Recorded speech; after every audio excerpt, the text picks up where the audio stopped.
Peregrinaciones de una paria.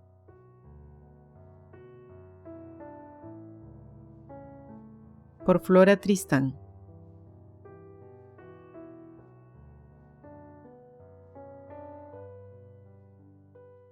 Capítulo 7. Un hotel francés en Lima.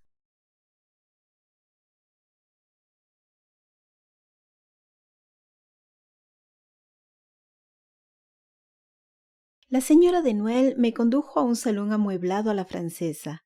Hacía apenas 5 minutos que estaba sentada cuando vi entrar a 12 o 15 franceses, todos muy afanados por verme.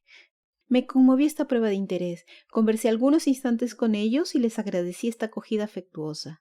Enseguida la señora de Noel me condujo al pequeño departamento que me destinaba, el cual se componía de un salón y de un dormitorio. Salí de Arequipa cargada de cartas para una multitud de personas de Lima. Mr. Smith, siempre de una complacencia inagotable para conmigo, me ofreció, al bajar del navío, hacer entrega de estas cartas. Se las di, de manera que, 1 hora después de mi llegada, las personas a quienes iban dirigidas acudieron a verme para tener noticias políticas. Su afán era tal que me hicieron 20 preguntas a la vez. El uno inquiría por su padre, el otro por su hermano.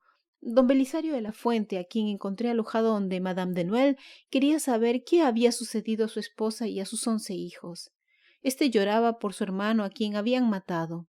Aquella se inquietaba por su hermana, esposa del general Nieto, que estaba como prisionera en Santa Rosa. Todos temían, no sin fundamento, que la señora Gamarra regresase a Lima, donde tenía tantas venganzas que ejercitar. El carácter de los limeños me pareció, en esta primera entrevista, aún más fanfarrón y medroso que el de los arequipeños. Como a las 11 de la noche, la señora de Noel hizo comprender a los visitantes que yo tenía necesidad de descansar. Se retiraron con gran contento de mi parte. Ya no podía más. Tenía la cabeza hueca. Mr. Smith me advirtió que había entregado personalmente a mi tía, la hermosa Manuela de Tristán, esposa de mi tío Domingo, a la sazón prefecto de Ayacucho, la carta que le había sido dirigida, y ella le había rogado que la fuese a buscar, pues quería verme la misma noche. Vino, pues, en cuanto me vi libre de las demás visitas. Encontré muy delicada esta atención de su parte. Por lo que yo había oído decir de la belleza extraordinaria de mi tía, esperaba naturalmente ver a una mujer estupenda. Sin embargo, la realidad sobrepasó a mis ojos lo que me había imaginado. Oh, esa no era una criatura humana, era una diosa del Olimpo, una hurí del paraíso de Mahoma, descendida sobre la tierra. A la vista de esta divina criatura me sentí sobrecogida de santo respeto. No me atreví a tocarla. Me cogió una mano que guardó entre las suyas mientras me decía las cosas más afectuosas, pronunciadas con una nobleza, una gracia y una facilidad que acabaron de fascinarme. Siento mi insuficiencia para describir tal belleza. Rafael no ha concebido para sus vírgenes una frente donde haya tanta nobleza y candor, una nariz tan perfecta, una boca más suave y más fresca, pero sobre todo un óvalo, un cuello y un seno más admirablemente hermosos. Su piel era blanca, fina y aterciopelada como la de un melocotón. Sus cabellos castaño claro, finos y brillantes como la seda, caían en largos bucles ondulados sobre sus redondeadas espaldas. Estaba un poco gorda, quizá, pero su talla esbelta no perdía nada de su elegancia. Todo en ella estaba lleno de orgullo y de dignidad. Tenía el porte de una reina. Su toilette se armonizaba con la frescura de su hermosa persona. Su vestido de muselina blanca, sembrado de botoncitos de rosa bordados en color, era muy escotado, con mangas cortas y el talle muy bajo, formaba una punta por delante. Esto le sentaba muy bien, pues dejaba ver lo que tenía de más hermoso, el cuello, los hombros, el pecho y los brazos. Largos aretes pendían de sus orejas. Un collar de perlas ceñía su cuello de cisne, y brazaletes de diversas especies hacían resaltar la blancura de sus brazos.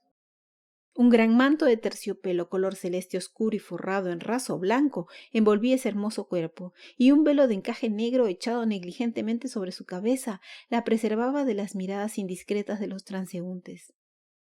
Había cesado de hablar y yo, Contemplándola todavía, la escuchaba y no respondía a todos sus ofrecimientos de servirme, sino exclamando: «Dios mío, tía, qué hermosa es usted».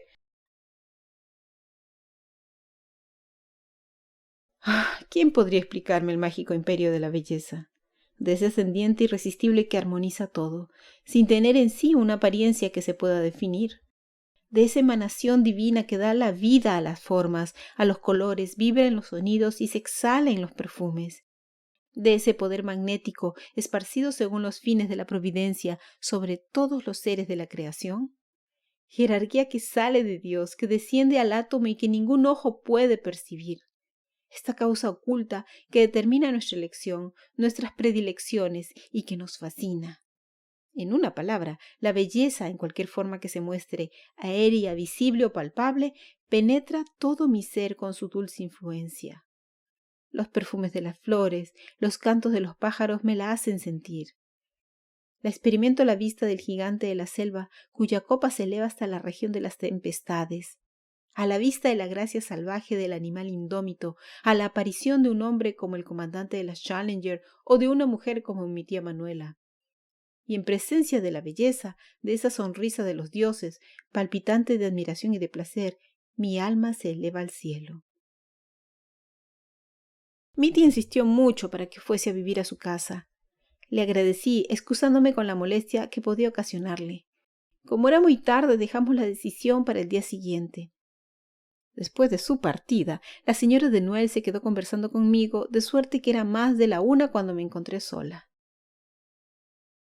Nunca he llegado a un país desconocido sin sentir una agitación más o menos viva.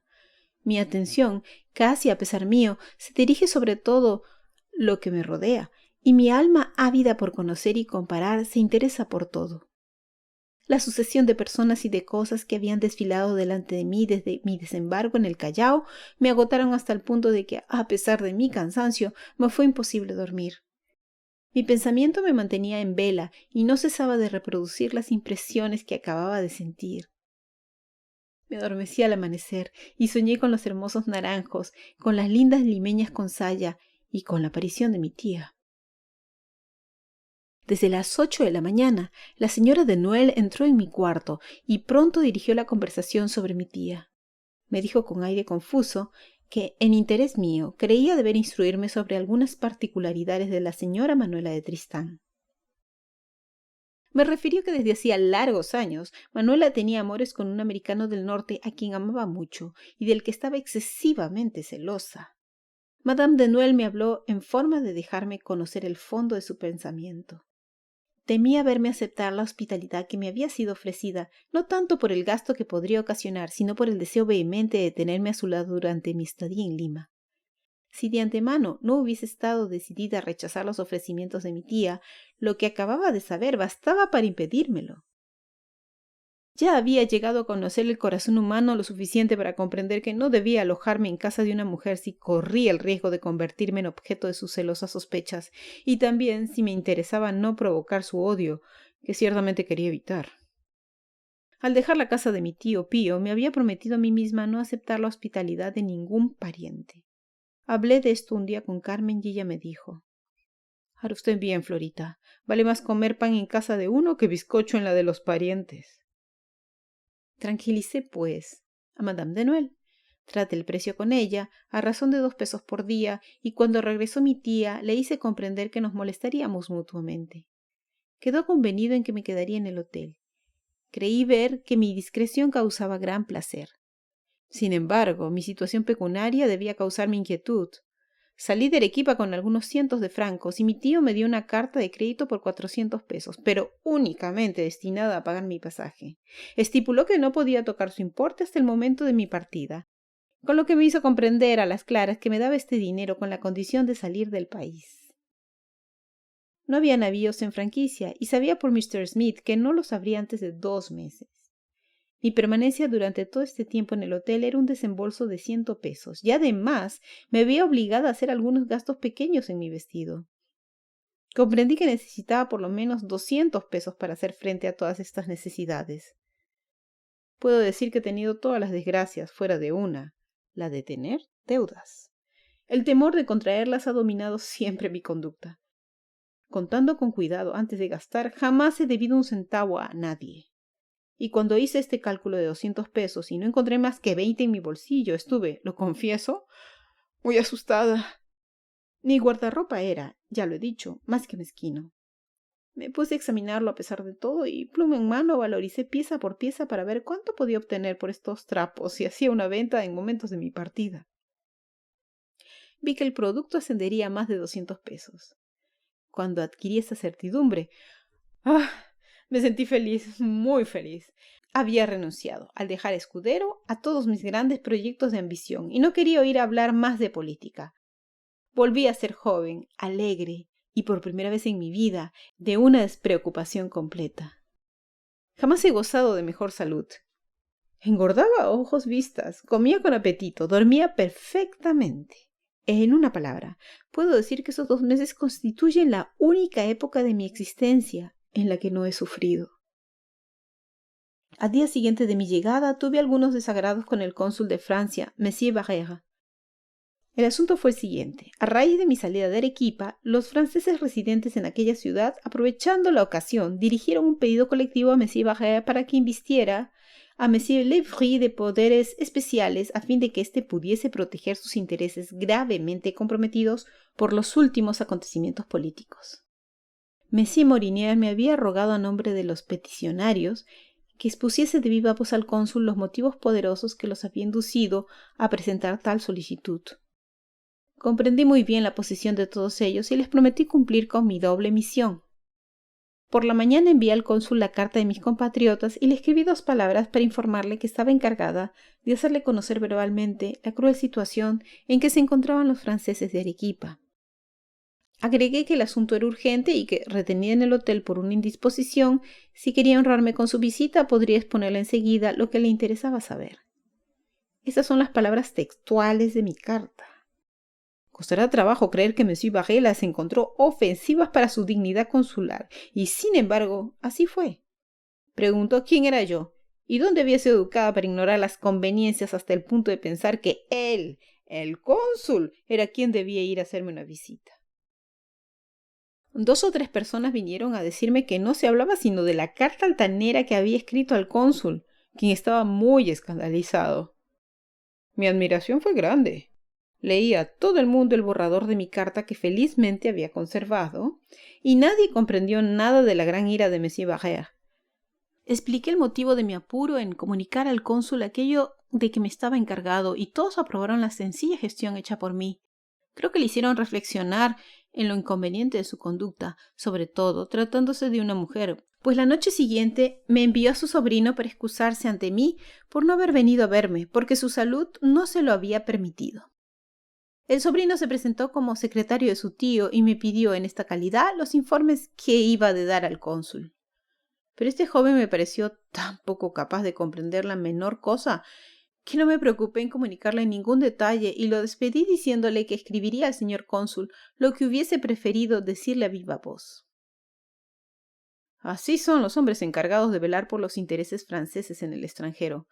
Monsieur Barrère, viejo gotoso, caprichoso e irritable en exceso, no se hallaba al nivel de la importancia de las funciones que le estaban confiadas. El celo, la vigilancia y la actividad necesarios estaban por encima de sus fuerzas y carecía de los conocimientos especiales indispensables para cumplir con sus deberes. No solo era una necedad absoluta de Monsieur Barrère ofenderse por una carta en que le pedía que me viniese a ver, porque tenía comunicaciones para él enviadas por el correo francés de Arequipa, sino que, en estas circunstancias, sus funciones de cónsul le imponían la obligación de venir a tomar informes de mi boca en cuanto supo de mi llegada. Desde hacía un mes no se tenían en Lima noticias de Arequipa. El cónsul francés no debía mostrarse celoso por saber si los resultados de la batalla de Cangallo, los intereses y la seguridad de sus compatriotas habían quedado comprometidos. Los datos recibidos por la correspondencia traída en nuestro barco no podían dispensarlo de recoger informaciones verbales. Todas las cartas habían sido abiertas en Islay y nadie se atrevía a escribir la exacta verdad. El cónsul de Inglaterra comprendía sus deberes de otra manera. No creyó comprometer su dignidad con ir hasta el Callao a informarse por medio de Mr. Smith sobre los acontecimientos de Arequipa. No hay nación en la que los intereses comerciales estén peor defendidos por sus agentes que los intereses del gobierno francés por los cónsules nombrados por el Ministerio de Relaciones Exteriores. Es un hecho del que se puede adquirir una certeza sin salir de Francia, de las cualidades manufactureras y de los diversos puertos del mar del Reino. Marsella, Lyon, Burdeos, Rouen, Le Havre. Antes de Monsieur Barrère, el cónsul francés de Perú era Monsieur Chaumet de Fossé, un hombre muy instruido, escritor espiritual y encantador en sociedad. Además, gastrónomo distinguido que cuidaba con la más grande atención de los detalles culinarios y daba una soberbia comida al día del Santo del Rey. Pero, a pesar de todos esos talentos, Monsieur Chaumet de Fossé era un hombre menos adecuado para las funciones consulares. No creo que él se hubiese ofendido por mi carta, pero si se puede creer la voz general, durante 6 años que fue cónsul, el sabio solo se ocupó de sus investigaciones científicas. Y como el país no ofrecía a este respecto un campo muy dilatado, se puso a aprender el chino y el árabe. Monsieur Chaumet de Fossé era completamente extraño a los intereses comerciales de su país y a la dirección de esos asuntos. Monsieur Charvrier y otros capitanes de navío estaban indignados por la manera como cumplía sus funciones. Cuando iban donde él, por las formalidades relacionadas con la llegada o el despacho de los navíos, el cónsul abría la ventanilla que había mandado hacer en su puerta. «¿Qué quieren?», preguntaba. «Señor, tengo que hablarle de algo relativo a la declaración de mi carga». «No tengo tiempo», respondía el cónsul cerrando la ventanilla. «Pero, señor, no esperamos sino su firma para levar anclas». «Regrese usted, no tengo tiempo», respondía desde adentro sin reabrir la ventanilla. En Chile, el cónsul que precedió a Monsieur Bervignac fue muerto en duelo por un capitán de navío a quien insultó. El capitán apuraba el despacho de su barco, al que la demora debida al cónsul ocasionaba un perjuicio considerable. El cónsul, maltratado por el capitán, creyó también comprometía su dignidad y el duelo tuvo lugar. Cuando el gobierno francés reconoció la independencia de los estados de la América Española, se hizo un gran ruido en los periódicos de París sobre los cónsules enviados por el ministerio. Estos iban, en medio de los tratados, a abrir nuevos mercados para nuestros productos. Mas la primera condición para cumplir bien con una misión es la de conocer los intereses que nos están confiados. Hubiese sido fácil a estos cónsules aprovechar el odio de la América del Sur contra sus antiguas metrópolis española y portuguesa para hacer admitir los vinos de Francia con derechos menores que los impuestos a los vinos de la península. Hubiesen podido prever las relaciones que no debían tardar en establecerse entre China y las costas occidentales de América y obtener que fuésemos, en nuestros artículos de sedería, mejor tratados que los chinos cuyas sedas importadas por los navíos de Norteamérica y Europa arruinan a nuestros fabricantes por los bajos precios a que se venden. Los agentes franceses disimularon su ignorancia acerca de los intereses materiales de su país, estipulando que las mercaderías francesas serían tratadas como las de las naciones más favorecidas, y creyeron con esto haber hecho una obra maestra. En efecto, la producción es en Francia más barata que en ninguna otra nación, y nuestras mercaderías no tienen necesidad de encontrar ventajas en ninguna parte. Si dejaran a nuestras grandes ciudades manufactureras y marítimas designar sus agentes en el exterior, no mandarían seguramente a sabios arqueólogos ni hombres con títulos nobiliarios, pero sí agentes escogidos que comprenderían sus intereses mejor que los aprendices de diplomáticos salidos de relaciones exteriores. No tuve, durante mi estancia en Lima, disputas por mi herencia. Había sido despojada, ya no debía pensar más en ello. No asistí a grandes trastornos semejantes a los que presencié en Arequipa. No estuve agitada por violentas emociones y mis observaciones se dirigieron únicamente a las localidades y personas que ofrecían a mis miradas. Comenzaré a dar a conocer al lector a la señora de Noel y su casa. Recorrerá enseguida conmigo la ciudad, después le hablaré de las mujeres de los franceses residentes. La señora de Noel vivía en Lima desde 1826. Había establecido una pensión que era la más hermosa y mejor atendida de todas las que hay en la ciudad. Tenía anexo desde hacía 2 años un almacén en el que vendía toda clase de mercaderías, pues como ya tuve la ocasión de demostrar, el comercio en aquel país no estaba aún clasificado y subdividido en especialidades, y todo el mundo se mezclaba en él. Además, era ella quien había hecho correr los primeros coches entre Lima y Callao, para el transporte de pasajeros. Esa empresa le pertenecía. En el fondo de la casa estaba el comedor. La mesa era de 40 cubiertos. A un lado se encontraba un gran salón que comunicaba con una sala de billar y las dos piezas daban a un jardín pequeño. El mobiliario de todas estas salas era cómodo y rico. Se juntaban la elegancia francesa y la comodidad inglesa. El servicio de mesa era muy lindo. Se veía el mismo lujo que en Londres, en el Hotel Brunet. Los departamentos que alquilaba a los extranjeros estaban siempre muy bien tenidos. Buenas camas, ropa elegante, nada faltaba. Los criados eran franceses o ingleses, de suerte que todo se hacía con mucha prontitud y limpieza. Esto en lo que concierne a la casa. En cuanto a la huéspeda, ese es el resumen de una larga historia. Historia de 40 años de vida de mujer, agitada por fortuna diversa y durante los cuales tuvo ocasión de conocerlo todo, de agotarlo todo.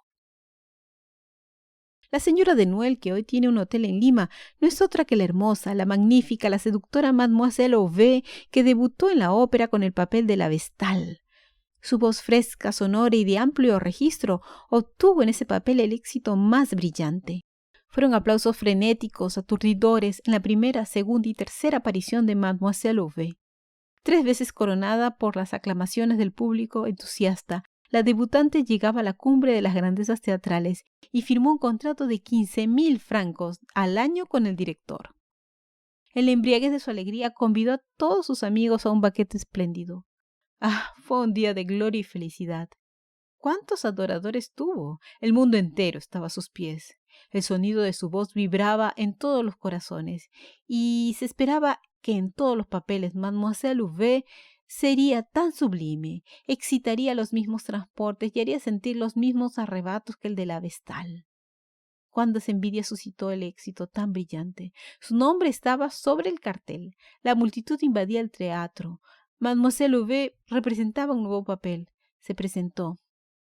Pero qué repentina metamorfosis se había operado en el público. Solo fue acogida por los aplausos de algunos.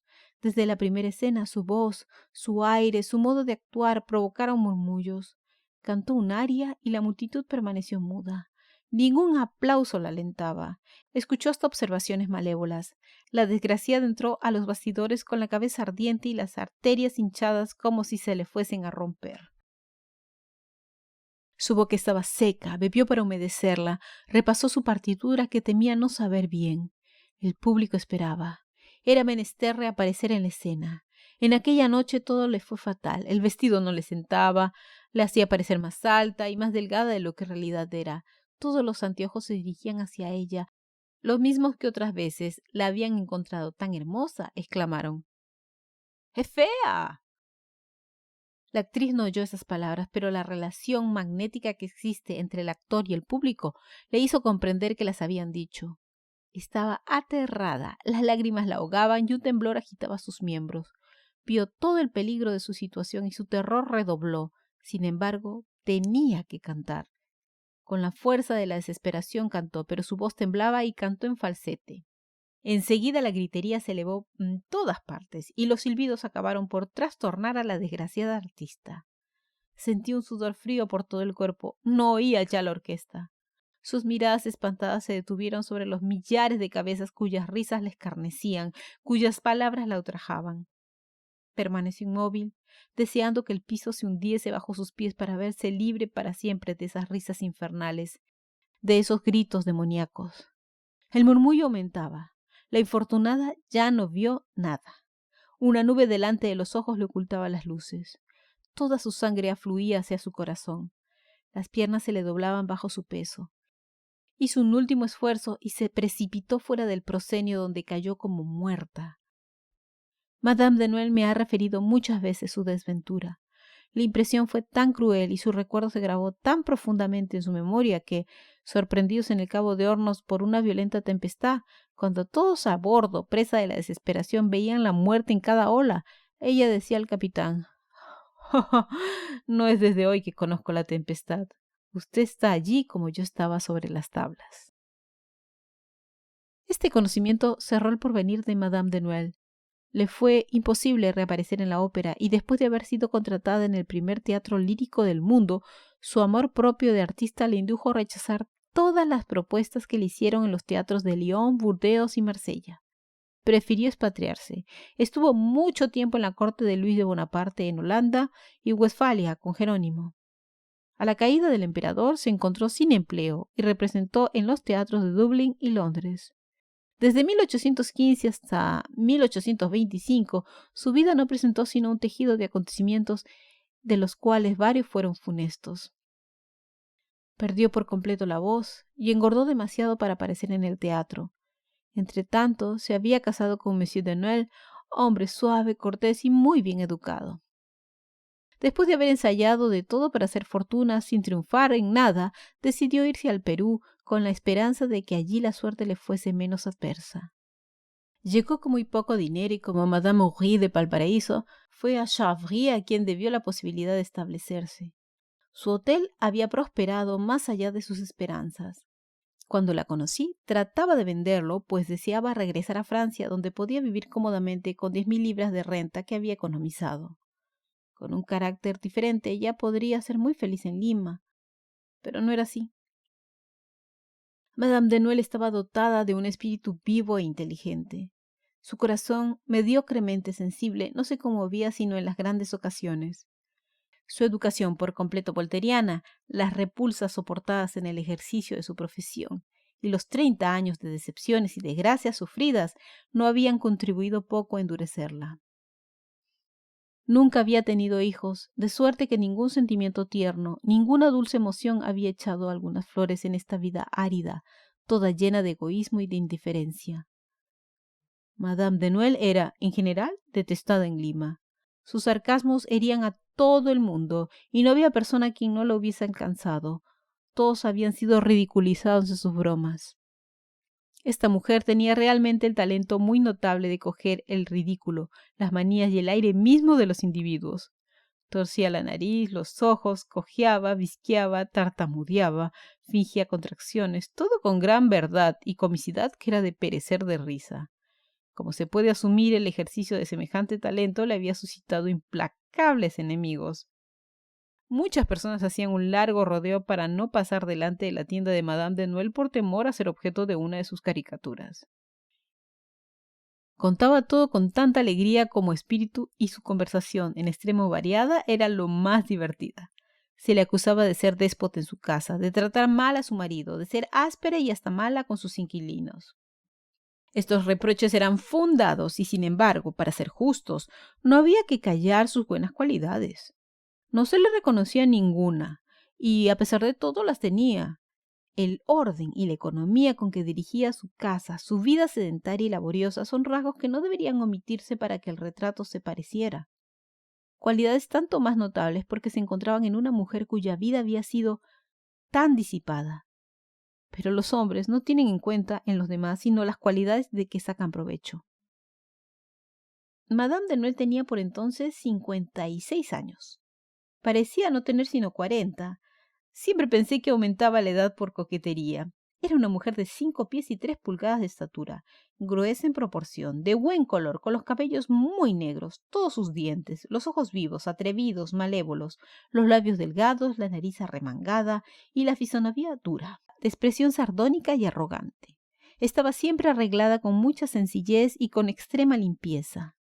Madame de Noailles me tomó una gran amistad. Como la conocía por lo que de ella me había dicho Monsieur Charrier David Ivrier y por haber oído hablar a otros, adopté frente a ella el modo de hacerme sentir que esperaba de ella más consideración que intimidad. Todos mis queridos compatriotas y hasta los limeños venían a prevenirme muy oficiosamente que me cuidara si no quería que Madame de Noailles me manejase a su antojo. Mi sonrisa, estos decires, manifestaba a las claras que yo no temía esa influencia. Más bien la tuve yo en tal forma sobre nuestra huéspeda que jamás se atrevió a hacerme una pregunta, a pesar de su extrema curiosidad. Jamás me llamó de otro modo que la señorita Tristán, cuando muchos de los señores de su hotel y hasta su marido me decían a menudo señorita Flora. Me contó toda su vida, todos sus dolores, y yo soy, quizás, la única persona en el mundo a quien haya tenido el valor de confesar que jamás ha sido feliz.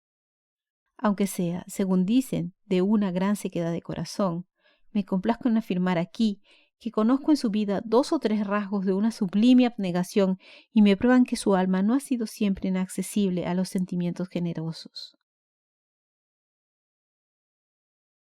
Los franceses eran mucho más numerosos en Lima que en Arequipa. La mayoría se ocupaba del comercio. Tenían 4 casas fuertes y una de segunda clase. Además, había un continuo movimiento de capitanes, sobrecargos y pasajeros franceses que iban y venían. Lo digo con pesar. Había en Lima entre nuestros compatriotas menos cuerdos aún que en Arequipa. Todos se detestaban, se calumniaban y se hacían cuanto daño podían. A la cabeza de las casas francesas citaré las de Monsieur Gattreau de Nantes, Dalidot, Martener y La Richardière de Burdeos, Barolois de Bayona, etc. Había otra multitud de franceses comerciantes, artistas, maestros de toda especie, artesanos, etc. Igualmente había muchas francesas vendedoras de modas, costureras, dueñas de pensión, parteras.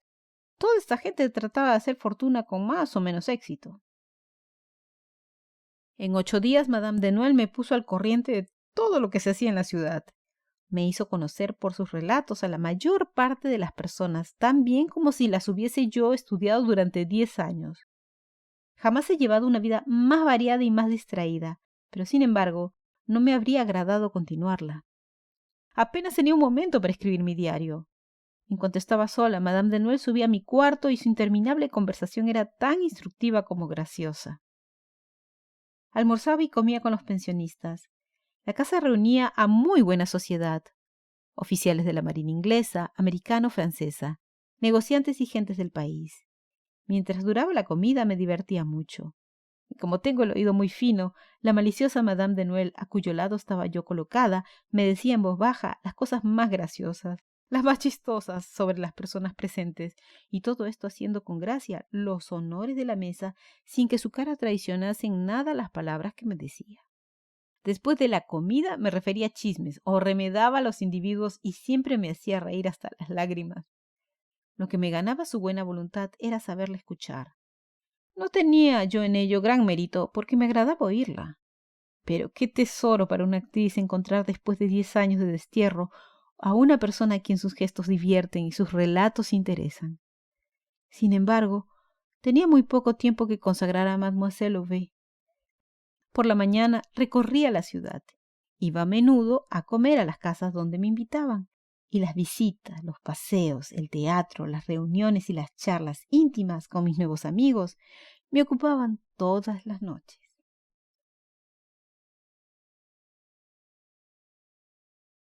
Fin del capítulo 7.